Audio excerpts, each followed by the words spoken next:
আবার একটা সাবেকি মেকআপ লুকে তোমাদের স্বাগত জানাই। Hello guys, I am your Debratna and again welcome back to another makeup tutorial. প্রায় 1 বছর আগে একটা সাবেকি মেকআপ লুক শেয়ার করেছিলাম, তাতে তোমাদের অফুরন্ত ভালোবাসা পেয়েছি, তাই ভাবলাম আবার একটা সাবেকি মেকআপ লুক তোমাদের সাথে শেয়ার করা যাক। বিগত কয়েক মাস ধরে আমার স্কিনের অবস্থা খুবই খারাপ, যার জন্য আমি মেকআপ টিউটোরিয়াল শেয়ার করতে পারছি না। স্কিন প্রিপারেশনের জন্য আমি টোনার ইউজ করেছি, যেটা Aqualogica hydrate plus refresh toner. ময়শ্চারাইজারের জন্য নিভিয়া অ্যান্ড দেন প্রাইমারের জন্য ইউজ করেছি মেবলিন ফিটমির ডিবি প্লাস স্মুথ প্রাইমার। সাবেকি মেকআপ লুকে আমার বেসটা একটু গ্লো না করলে ভালো লাগে না, তাই ইউজ করেছি সুইস বিউটির ইলুমিনেটিং প্রাইমার। স্কিন প্রিপারেশন থেকে প্রাইমার পর্যন্ত যে স্টেপগুলো রয়েছে তার মাঝে একটু করে গ্যাপ দেবে। সোনা স্টুডিও বাই সোমরাতনা থেকে আমাকে একটা জুয়েলারি পাঠিয়েছে, যেটা ভীষণ সুন্দর। জুয়েলারি সেটটা একদম সাবেকি, তাই ভাবলাম শুধু জুয়েলারি ভিডিও না করে একটা সাবেকি মেকআপ লুকের সঙ্গে জুয়েলারিটাকে শুট করা যাক। আর আমার হাতে যে পলাটা দেখতে পাচ্ছ, ওটাও ওদের থেকেই পারচেস করা। ওদের কালেকশন আমার ভীষণ ভালো লাগে। ইউটিউবের কমিউনিটি পোস্টে আমি ওদের পেজের লিঙ্কটা দিয়ে দেবো, আর বাকি প্ল্যাটফর্মে আমি ওদেরকে ডাইরেক্ট ট্যাগ করে দেবো, তোমরা গিয়ে ওদের পেজটা একবার ঘুরে দেখতে পারো। এবারে মেকআপে আসা যাক।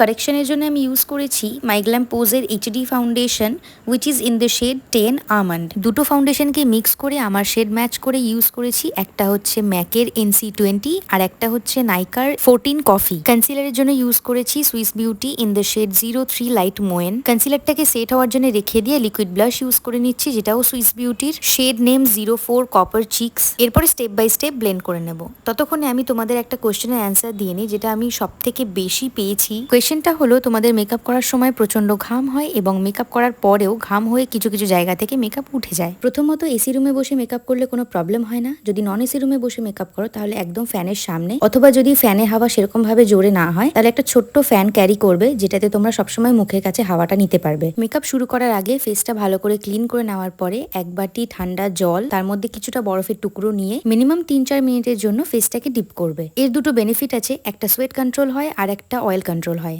নেক্সট, স্কিন প্রিপারেশন আর মেকআপের প্রোডাক্টস গুলো স্কিন টাইপ অনুযায়ী করবে। Water or gel base for oily skin and cream base for dry skin. সামারে প্রত্যেকটা স্কিন টাইপের জন্যই প্রাইমারটা পোর মিনিমাইজার রাখবে, বাট একটা এক্সট্রা টিপ, যে পাউডারটা বা কম্প্যাক্টটা ইউজ করবে সেটা যেন ম্যাট ফিনিশ হয়। আর সামারে যতটা পারবে বেশি পাউডার প্রোডাক্ট ইউজ করবে। এই টিপসগুলো তোমরা ফলো করে দেখো, তোমাদের ঘাম হওয়া কিংবা মেকআপ উঠে যাওয়া কোনো প্রবলেমটাই আশা করি আর হবে না। কথা বলতে বলতে মেকআপটা অনেক দূরই এগিয়ে গেল। আই মেকআপটা চলো করে নিন। ফেস মেকআপ তো আমার সবসময় একই থাকে, সেটা তোমরা দেখেই বুঝতে পারবে। আজকের আই মেকআপটা করার জন্য আমি মার্সের ব্লুমিং আইশ্যাডো প্যালেটটা ইউজ করেছি। Eyeshadow palette shade number 02 imperial. প্রত্যেকটা ভিডিওর মতো এই ভিডিও ডিসক্রিপশন বক্সেও আমি প্রোডাক্টসের লিঙ্ক প্রোভাইড করে দেবো, তোমরা চাইলে সেখান থেকে চেক আউট করে নিতে পারো। ডার্ক মারুন শেড নিয়ে আইলিডের ওপরে সি শেপে ক্রিজ বরাবর আইশ্যাডো অ্যাপ্লাই করেছি। দেন ব্রিক শেড দিয়ে মারুন শেডটাকে ব্লেন্ড আউট করেছি, অ্যান্ড দেন একটা ট্রানজিশন কালার দিয়ে বাকিটাকে ব্লেন্ড আউট করেছি। সুইস বিউটির কনসিলার দিয়ে ক্রিজ কাট করে নিয়ে আউটার কর্নার আর ইনার কর্নারটাতে সেই মেরুন আইশ্যাডোটাই অ্যাপ্লাই করেছি। লাস্টলি কাট ক্রিজের ওপরে একটা কপার কালারের শিমার শেড অ্যাপ্লাই করেছি ফিঙ্গার টিপ দিয়ে। আউটার কর্নারে একটু ডেপথ আনার জন্য ব্ল্যাক আইশ্যাডো ইউজ করেছি, যেটা মিস ক্লিয়ারের সিঙ্গেল আইশ্যাডো। লোয়ার ল্যাশ লাইনেও সেম কালারগুলো অ্যাপ্লাই করেছি। এই প্যালেটটা হাতে পাওয়ার পরে আমি জাস্ট শকড, বিকজ